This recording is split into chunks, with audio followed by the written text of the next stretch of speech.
এৰো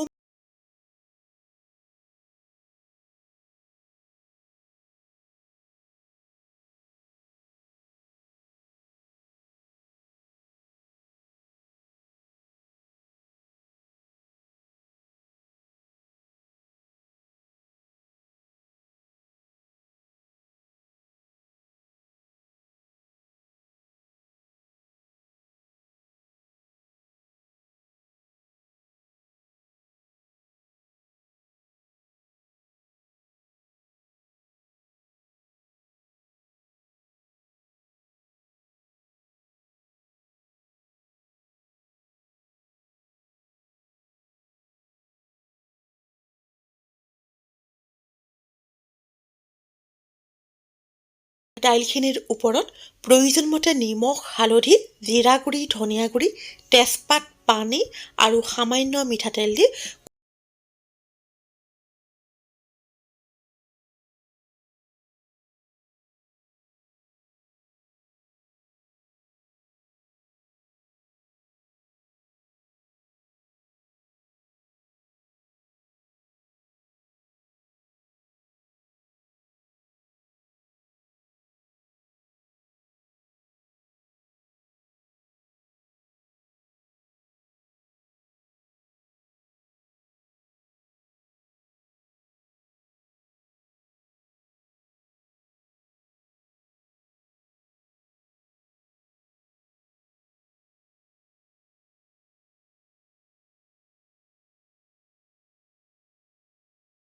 গোটা জিৰা আৰু শুকান জলকীয়াৰ ফোৰণ দিব লাগিব।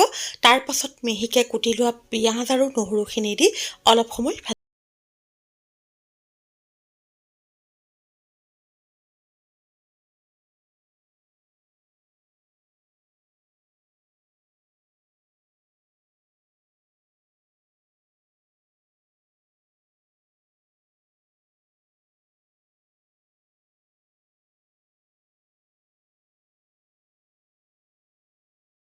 পিঁয়াজ আৰু নহৰুখিনি অলপ সময় ভজাৰ পিছত ৰঙচুৱা হ'বলৈ ধৰিছে।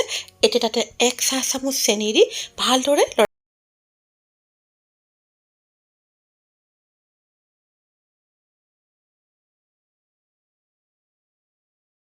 খিনিৰ লগত মিলি যোৱাকৈ লৰাই লগে লগে তাত সিজাই থোৱা মচুৰ দালিখিনি দি ভালদৰে লৰাই দিব লাগিব।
এতিয়া পাত্ৰ এটাত উলিয়াই মচুৰ দাইলৰ সুস্বাদু ব্যঞ্জনৰ জুতি ল'ব পাৰিব।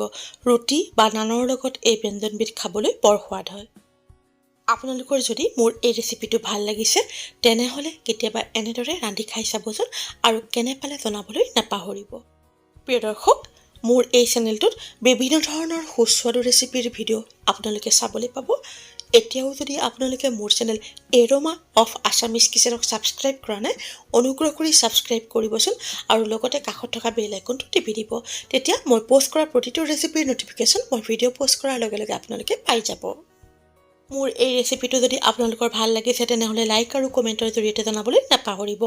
এনেধৰণৰ সুস্বাদু ৰেচিপিৰ ভিডিঅ'লৈ আকৌ আপোনালোকৰ ওচৰলৈ আহি আছোঁ। আজিলৈ আহোঁ, ধন্যবাদ।